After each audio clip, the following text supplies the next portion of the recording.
Hello friends, સ્વાગત છે મારા વાનગી ખજાનામાં. હું ભાવનાબેન રાઠોડ. આજે આપણે બનાવીશું પૌવાના નવા જ ઢોકળા. ના દાળ ચોખા પલાળવા, ના આથો લેવો કે ના વધારાની કોઈ મહેનત કરવી. માત્ર 20 જ મિનિટમાં તૈયાર કરી અને તમે સર્વ કરી શકો ને એટલા સ્વાદિષ્ટ આ ઢોકળા તૈયાર થશે. તો ફ્રેન્ડ્સ, વિડીયો બિલકુલ સ્કીપ કર્યા વગર જોજો. તો ચાલો બનાવીએ પૌવાના નવા ઢોકળા સાથે ખાટી મીઠી ટમેટાની નવી જ ચટણી. તો નવા જ પૌવાના ઢોકળા બનાવવા માટે અહીંયા મેં 1 કપ પૌવા લીધા છે. આ રેગ્યુલર પૌવા છે, જે આપણે પૌવા બટેકામાં ઉપયોગમાં લઈએ છીએ ને એ જ પૌવાનો ઉપયોગ કરશું. તો જે કપ ભરીને તમે પૌવા લો છો ને એ જ પ્રમાણે આપણે કપ કે વાટકી ભરીને જ આપણે આગળની બધી સામગ્રી ઉમેરશું. એટલે ઘરમાં રહેલી કોઈ કપ કે વાટકી આ રીતે સેટ કરી લેવાના. તો પૌવા ઉપર ખૂબ જ પ્રમાણમાં ડસ્ટ હોય છે, એટલે પૌવાને પહેલાં ચાળી લીધા છે અને હવે પૌવાને આપણે ધોઈ લેશું. તો અહીંયા તમે જુઓ કે પૌવા ધોવાતા ઉપર એકદમ ડોળું પાણી થઈ ગયું છે. તો આ પાણી કાઢી અને વધારે એક પાણીથી પૌવા ધોઈ લેશું.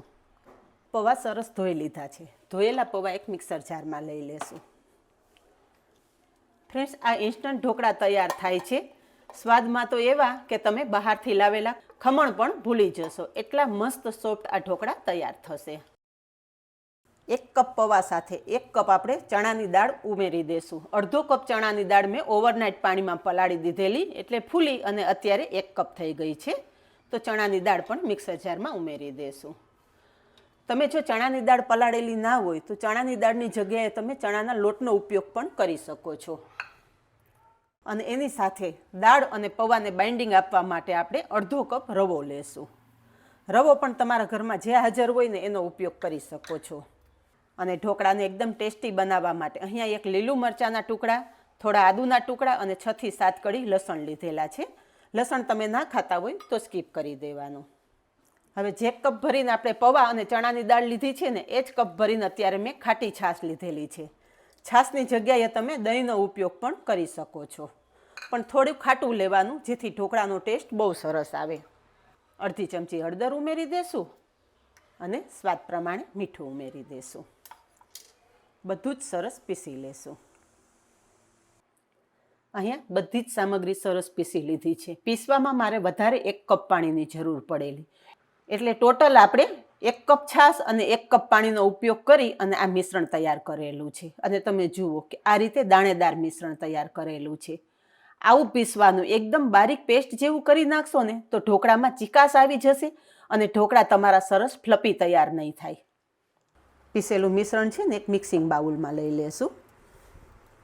બેટર મિક્સિંગ બાઉલમાં લઈ લીધું છે. ઢાંકી અને સાઈડ પર રાખી દેશું. 10 મિનિટ રેસ્ટ આપશું, જેથી રવો સરસ ફૂલી જાય અને ઢોકળા આપણા એકદમ સોફ્ટ તૈયાર થાય. બેટર રેસ્ટ કરે ને ત્યાં સુધીમાં ઢોકળા સાથે ખાવા માટે ટમેટાની ખાટી મીઠી નવી ચટણી તૈયાર કરી લઈએ. તો એના માટે મિક્સર જારમાં આપણે 2 ટમેટા ઉમેરી દેશું. ટમેટાની સાથે જ 1 ટુકડો આદુ પણ રફલી સમારીને ઉમેરી દેશું. 6 થી 7 કળી લસણ ઉમેરશું. સ્વાદ પ્રમાણે મીઠું, 1 ચમચી ધાણા જીરું અને 1 ચમચી લાલ મરચું પાવડર ઉમેરશું. અને આ ટમેટા વધારે ખાટા નથી, એટલે અડધા લીંબુનો રસ પણ ઉમેરી દેશું. બધું જ સરસ પીસી લેશું. અહીંયા બધી સામગ્રી પીસી લીધી છે, પણ ફ્રેન્ડ્સ, હજી આ ચટણી આપણી તૈયાર નથી થઈ. આ ચટણીને આપણે સરસ વઘાર કરવાનો છે, પણ એ પહેલાં આપણે ઢોકળા સ્ટીમ કરવા મૂકી દઈએ. બેટરને રેસ્ટ કરવા મૂક્યાને 10 મિનિટ જેવો સમય થઈ ગયો છે. હવે ઢોકળા ઠંડા થયા પછી પણ ગળામાં બિલકુલ અટકે નહીં ને એ માટે આપણે 2 ચમચી જેટલું તેલ પણ ઉમેરી દઈશું. ઢોકળામાં હંમેશા સિંગ તેલનો જ ઉપયોગ કરવો. સિંગ તેલથી ઢોકળામાં બહુ સરસ સ્વાદ આવે છે. તો તેલ આપણે બેટર સાથે સરસ મિક્સ કરી લેશું. પણ ફ્રેન્ડ્સ, બેટર રેસ્ટ કરવાથી થોડું થીક થઈ ગયું છે. સાથે વધારે 2 ચમચી જેટલું પાણી ઉમેરશું. અહીંયા બધું જ સરસ મિક્સ થઈ ગયું છે. હવે તમારે જેમાં ઢોકળા સ્ટીમ કરવાના હોય ને એમાં પાણી પણ ગરમ કરવા મૂકી દેવાનું. અત્યારે આપણે 1 થાળી જેટલું બેટર બીજા વાસણમાં લઈ લેશું. ઢોકળા એકદમ ફ્લપી બનાવવા માટે આપણે ઈનોનો ઉપયોગ કરશું. ઢોકળા બનાવો ને એટલે આ લેમન ફ્લેવરના ઈનોનો જ આપણે ઉપયોગ કરવાનો. તો અડધી ચમચી જેટલો ઈનો આપણે બેટર સાથે ઉમેરી દેશું અને એકદમ સરસ મિક્સ કરી લેશું. અડધી ચમચી જેટલું પાણી પણ ઉમેરી દઈશું, જેથી ઈનો ઝડપથી એક્ટિવેટ થાય. એક જ ડાયરેક્શનમાં આ રીતે મિક્સ કરશો ને એટલે ઈનો બધા બેટર સાથે સરસ મિક્સ થઈ જશે. તો અહીંયા તમે જુઓ કે આપણે ઈનો બેટર સાથે ઉમેરતા જ બેટર સરસ ફ્લપી તૈયાર થઈ ગયું છે.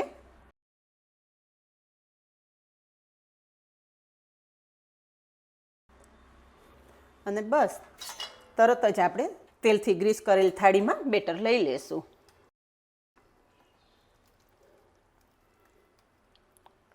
અને થાળી સેજ આ રીતે હલાવશો ને એટલે બેટર થાળીમાં ઇવનલી પથરાઈ જશે. ઉપરથી થોડું લાલ મરચું પાવડર સ્પ્રિંકલ કરી દઈશું. અને બસ તરત જ આપણે થાળી સ્ટીમ કરવા મૂકી દઈશું.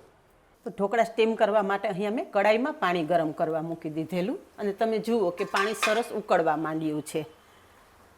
એક સ્ટેન્ડ રાખશું અને અડધા લીંબુનું છોતરું પણ નાખી દઈશું, જેથી કડાઈ બિલકુલ કાળી ના પડે. અને બસ તરત જ થાળી સ્ટીમ કરવા મૂકી દઈશું. ગેસની ફ્લેમ ફાસ્ટ રાખશું. 15 મિનિટ ઢોકળાને સ્ટીમ કરી લેશું. હવે આપણા ઢોકળા સ્ટીમ થાય ને ત્યાં સુધીમાં આપણે આપણી ચટણીનો વઘાર પણ કરી લઈએ. તો ચટણીનો વઘાર કરવા માટે ગેસ પર કડાઈમાં તેલ ઉમેરશું. તેલ ગરમ થાય એટલે ચપટી જેટલું જીરું ઉમેરશું. જીરું સરસ ફૂટી જાય એટલે ચપટી હિંગ ઉમેરશું. તરત જ આપણે જે ટમેટાની પેસ્ટ કરીને રાખેલી છે ને એ કડાઈમાં ઉમેરી દઈશું. આ ટાઈમે ગેસની ફ્લેમ મીડિયમ રાખશું.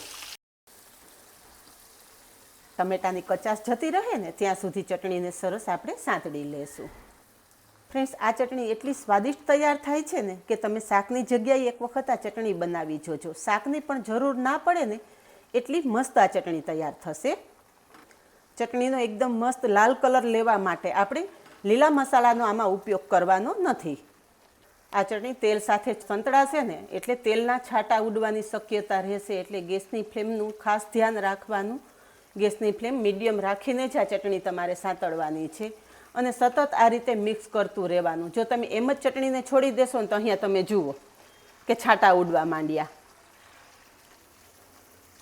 ચટણી બનતા વધારે સમય નહીં લાગે. માત્ર 1 થી 2 મિનિટમાં જ આ ચટણી તૈયાર થઈ જશે. ચટણીમાંથી તેલ છૂટું પડવા માંડે ને એટલે ગેસની ફ્લેમ બંધ કરી દેવાની. આપણે આ ચટણીમાં ટમેટા અને લીંબુ બંનેનો ઉપયોગ કરેલો છે. એટલે સ્વાદને બેલેન્સ કરવા માટે અડધી ચમચી ખાંડ પણ ઉમેરી દેશું. ચટણીમાં જો તમને ગળાશ પસંદ ના હોય તો ખાંડ નહીં ઉમેરવાની. અને બધું સરસ મિક્સ કરી લેશું. તો અહીં આપણી ટમેટાની મસ્ત ચટણી તૈયાર થઈ ગઈ છે. ઢોકળા સ્ટીમ કરવા મૂક્યાને 15 થી 17 મિનિટ જેવો સમય થઈ ગયો છે. એક વખત ચેક કરી લઈએ. તો જોતાં જ તમને અંદાજ આવી જાય છે ફ્રેન્ડ્સ કે આપણા ઢોકળા મસ્ત ફૂલી ગયા છે. ટૂથપીકથી ચેક કરી લઈએ. તો અહીંયા તમે જુઓ કે ટૂથપીક એકદમ ક્લીન બહાર આવે છે. હવે તૈયાર થયેલી ઢોકળાની થાળી બહાર કાઢી લેશું. અને બાકી રહેલા બેટરમાંથી પણ આપણે ફરી એક થાળી તૈયાર કરી લીધી છે. થોડું વધારાનું પાણી ઉમેરશું. ઢોકળા સ્ટીમ કરવામાં ગેસની ફ્લેમ ફાસ્ટ જ રાખવાની. તો જ તમારા ઢોકળા પરફેક્ટ ફૂલશે. ફરી ઢાંકણ ઢાંકી દઈશું. હવે ફ્રેન્ડ્સ, આપણા ઢોકળાની બીજી થાળી સ્ટીમ થાય ને ત્યાં સુધીમાં આપણે તૈયાર થયેલી થાળી ઉપર ઢોકળાનો સરસ વઘાર કરી લઈએ. વઘાર કરવા માટે ગેસ પર તડકા પેનમાં તેલ ઉમેરશું. તેલ ગરમ થાય એટલે અડધી ચમચી રાઈ, અડધી ચમચી તલ, ચપટી હિંગ અને 1 લીલા મરચાંના ટુકડા ઉમેરશું. એની સાથે થોડા મીઠા લીમડાના પાન પણ ઉમેરી દઈશું. અને વઘાર સરસ પકડાવી લેશું. વઘાર સરસ તૈયાર થઈ ગયો છે. ગેસની ફ્લેમ બંધ કરી દઈશું. અને તરત જ વઘાર આપણે તૈયાર થયેલ ઢોકળાની થાળી ઉપર રેડી દઈશું. અને ઉપર થોડી ફ્રેશ સમારેલી કોથમરી પણ સ્પ્રિંકલ કરી દઈશું. હવે ઢોકળા થોડા ઠંડા થઈ ગયા છે તો કટ કરી લઈએ. ફ્રેન્ડ્સ, તમે જુઓ ને કે માખણની જેમ ચપ્પુ ઢોકળામાં ફરે છે. મીન્સ કે આ ઢોકળા એકદમ સોફ્ટ અને જાળીદાર તૈયાર થયેલા છે.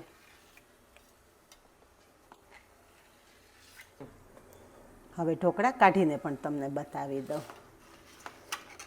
જુઓ ફ્રેન્ડ્સ, કેટલા જાળીદાર મસ્ત આપણા ઢોકળા તૈયાર થયા છે.